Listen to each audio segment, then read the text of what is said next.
I mean, at a certain point, if you haven't been running, the muscles are gonna not like it after so many miles. Yeah. So yeah, I mean, the second half, I went into the race knowing it was gonna hurt like a ton, and I was pretty well mentally prepared for that. Mm-hmm. And yeah, I mean, I certainly slowed down, but I refused to let it, beat me down mentally or anything. So I was in a really good headspace for that portion of the race, at least.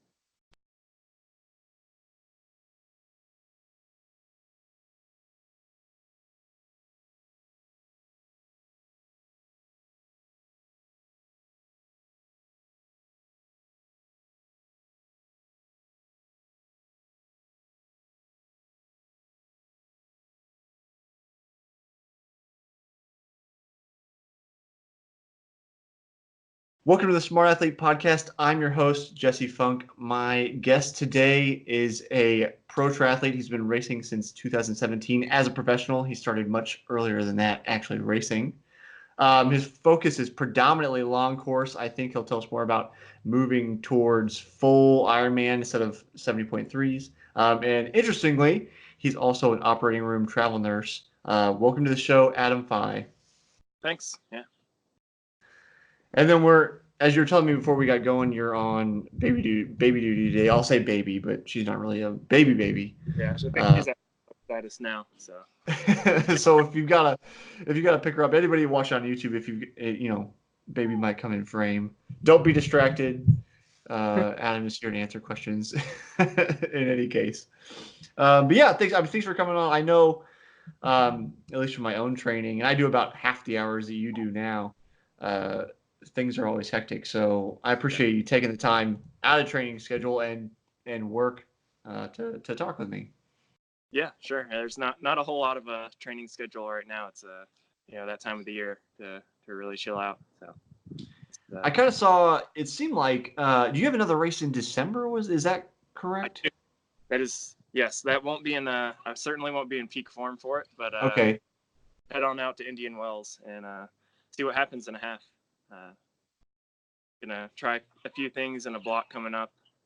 Try to really get the swim, a good swim block in, and see what happens on not perfect fitness. Yeah, so it's kind of like an experimental test race almost. Yeah, I mean, even if you're not completely 100% prepared for a race, you can still learn a lot of things from it. I mean, I've certainly done more races than is necessarily ideal in the past couple of years. To sort of get that learning curve out of the way. And it's worked. I've made a lot of mistakes, and I've learned from a good amount of them.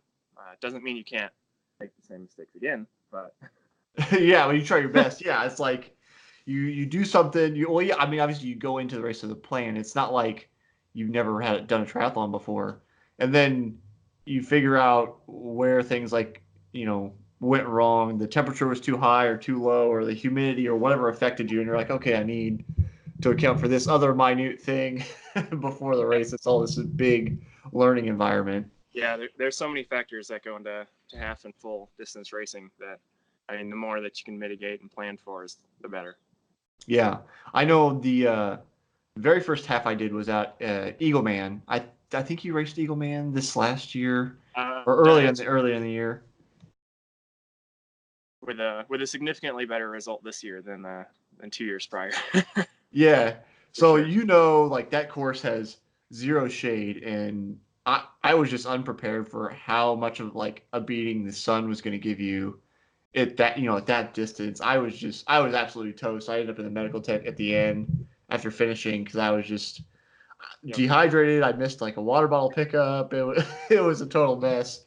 I had to learn from there, so I didn't end up just crazy out of it by the end. Yeah, we got lucky this year with some nice cloud cover, rain, and a ton of wind. So it's completely changed the race, really. Yeah. I mean, to deal with those things, what are you doing to prep? Are you thinking, okay, if we're going to do, if there's going to be a windy course, I don't know about Oceanside, but I know Santa Cruz is almost always going to be windy since it's right next to the coast. Are you all right, let's do more high power intervals, or are you doing anything specialized to deal with those conditions, or is it just let's see what happens on race day? Yeah, I mean, the best way I think to approach most races is just to show up in the best fitness that you can, so you can handle anything that the course throws at you. I mean, there's some special, you know, circumstances like extreme heat or you know, climbs where you're really gonna have to grind out a low cadence or something. But generally, the best idea is to show up with your best fitness. And I mean, I have a coach that sort of plans everything for me. So, I mean, we talk about the best ways to go into races and such. But he's generally the one that, you know, helps me make the smart decisions rather than, you know, going crazy in one direction and forgetting what the big picture is and what the most important thing leading into a race is, which is, you know, being the fittest and fastest person on the day, as long as you limit the other limiters that could pop up. Yeah. Yeah, but as far as like wind or something, I mean, as long as you have appropriate gearing, then, you know, you should be able to shift appropriately, and you can handle a bike, then it shouldn't be an issue. Yeah. Yeah. So, I mean, I know for me that having a coach takes a lot of weight off in terms of you don't have to try to figure out both inside your head, oh, I don't feel good or I do feel good, and then how do I incorporate that into workouts? How do you guys kind of figure out that it almost seems like you have an almost like year-round race calendar? There doesn't seem to be like a whole lot of an off season. How do you guys like cope with that and also still, you know, build forward so you don't like accumulate too much fatigue? Yeah. I mean, certainly having times where there's like a little break in there, like right now for me, where there's not a whole lot of training to keep things fresh for when you are pushing hard. Mm-hmm. I mean, staying in pretty constant contact with each other so I can tell them how things are going. Because I mean, sometimes I'll be not training much and just sort of maintaining, and you know, things aren't going well in other parts of my life, and I, you know, need to back off or make sure to get more sleep. Or I can be training, you know, at my highest levels, and everything's just clicking along perfectly, and we can even add more if we want to. So I mean, staying in close contact, I sort of recognize some signs of when things aren't going well or when they're about to not go well, and sort of using those. And I mean, I always have liberty to pull the trigger on like not doing a workout or you know, I'm relatively intelligent. I love the science part of the sport, so it's good in that respect. It's bad in the respect that if I try to think that I know more than he does. But yeah, it's, you know, not being afraid to back off when you need to. And I mean, over the years, just sort of trying to learn the signs of doing too much. Mm-hmm. Yeah. Do you have any like episodes where you thought you were fine, you continued going? Like, how was that progression for you in terms of kind of learning those internal signals where you're figuring out, okay, like things are not right, and then if I continue going, we're probably going to push into injury or overload or whatever? Yeah. The beginning of this year was, you know, a point where I probably learned the most as far as where, you know, things I might not necessarily be getting injured or something, but where I just wasn't recovering. I wasn't in good like headspace, or whether overtraining leads to a negative mind space or a negative mind space leads to, you know, not properly adapting or not recovering well. But yeah, I definitely had the beginning of the year where I was sort of in and out of training and racing well. I mean, I showed up to a race in Mexico, and I went into it just feeling beat down from work and from, I mean, the training wasn't like too strenuous. It was just the way I was reacting to it and adapt. I wasn't like in a completely positive like adaptation state, but we'll say. But so I just went into it feeling beat down, and then yeah, and it showed pretty easy. Was that Campeche that you did? Yeah, it was Campeche. Okay. So yeah, I mean, the hard thing with my schedule now is a lot of times, especially if I don't plan for a race prior to when I take a contract, I'll have to stack all of my work hours before I go on a trip to earlier in the week. And if things don't go perfectly smoothly, then not a great way to go into a race. Yeah. So, I mean, just sort of had a lot of stress. I mean, 3 flights to get to Mexico and then not knowing how to speak Spanish. And like try to get around, can't talk to anybody. Were you by yourself? Did anybody travel with you? I was. Yep, I was by myself. So it makes it easier and harder. I do like traveling by myself when I can, just because you can be a little bit more selfish, or take care of yourself a little bit more. You don't have to worry about other people's plans or their needs, which, normally you want to be able to, have fun, spend time with other people. And there's certainly times for that before races, but being that, having that selfish attitude a little bit before the race is sometimes a good thing. Yeah, I mean, kind of focus in on what you want to eat, if you want to take a nap or whatever it is, I know I have kind of my own rituals pre-race, and I often have a travel companion now, and she kind of has learned to just go with the flow, because sometimes I'm right on schedule, whatever I want to do, and sometimes it's like, no, I think we need to do it a little bit differently. So yeah, not having to, I'll say, negotiate with somebody else, even though that's not actually the case, can definitely be helpful. Yeah, but it's also being alone the whole time. You sort of get wrapped up in your own thoughts too. So it's a double-edged sword, but yeah, being able to know how it affects you both ways is good. Yeah. So I think I was reading on your blog. So you did Chattanooga. That was the most recent race. That was just 2 weeks ago now. Yeah. And then you were in Wisconsin a few weeks before that. It seemed like you hadn't realized or planned on doing 2 races quite that close together. Correct.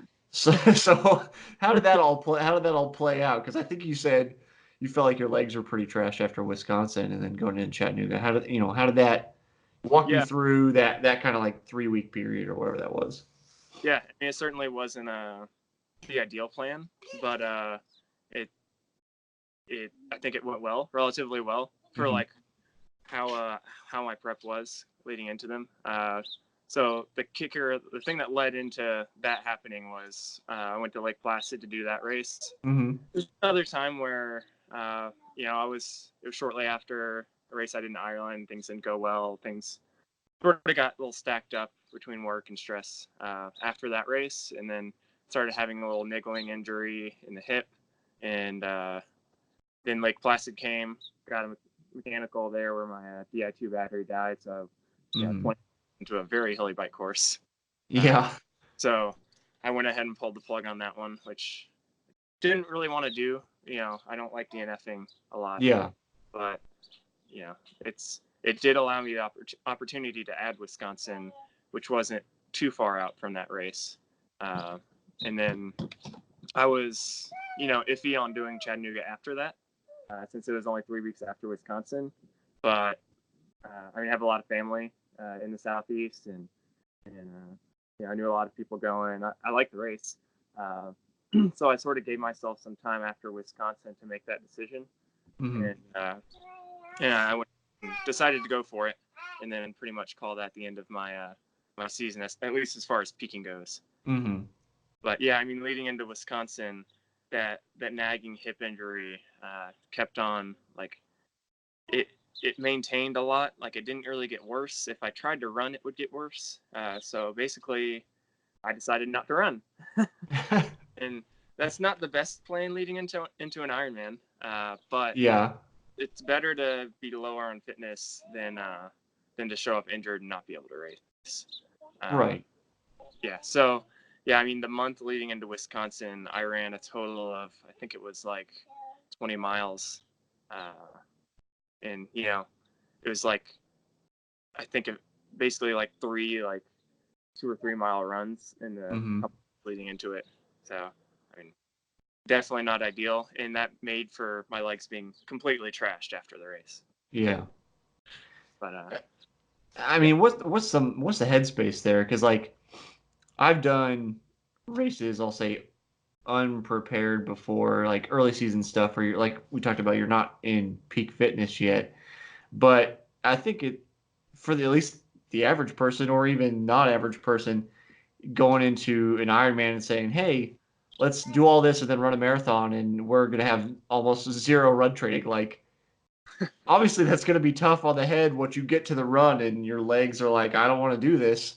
Like, what's going through your head as you're in that marathon after you've already completed the other, 112 miles or whatever at that point?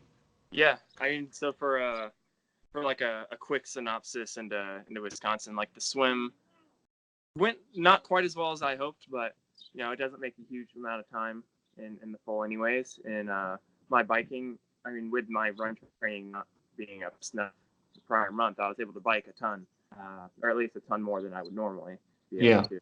So I knew my bike fitness was good, and I was able to ride pretty hard, and luckily break a lot of people before we got to the run, which was the plan. Uh, and then actually getting off the bike, I felt pretty good. Better than I've ever really felt in an Ironman getting off the bike. Uh-huh. I mean, basically sprinting through transition. And the first half of the run, like it's a 2-loop course. The entire first loop felt pretty easy, honestly. I mean, I maintain run fitness pretty well without having to do much running. Okay. I'm just at this point, I run naturally pretty well, but I knew what was going to happen, and it's exactly what did happen. And it's that right after the first loop, coming up on mile 14, that's when the legs just started to completely die. Mm-hmm. I mean, I just didn't have the muscular endurance for it. So it didn't matter how slow I ran the first half. And I mean, I felt like the first half I ran, pretty darn slow to try to mitigate that. But I mean, at a certain point, if you haven't been running, the muscles are going to not like it after so many miles. Yeah. So yeah, I mean, the second half, I went into the race knowing it was going to hurt like a ton, and I was pretty well mentally prepared for that. Mm-hmm. And yeah, I mean, I certainly slowed down, but I refused to let it, beat me down mentally or anything. So I was in a really good headspace for that portion of the race, at least. Yeah. I think it's good to do that kind of like mental prep beforehand. I know I found myself over the years, sometimes like on a run and you're just hurting really bad and you're like, why am I doing this? And that obviously doesn't help your psychology as you try to like go forward Yeah. and you get this like negative spiral going on. So that's why I'm always curious, like, what's going on in everybody's head, just because I mean the weather's the same for everybody. Yep. The course is the same. It's our preparation and then our mental preparation that varies. So it's just like Yeah. I'm always interested. Like, are you saying positive affirmations to yourself? Are what is it? Just a natural mode of being where you're like, this is just how it is. We're just gonna suffer for a while. Yeah. I mean, it helped a lot to pretty much know what was going to happen. Like, Yeah.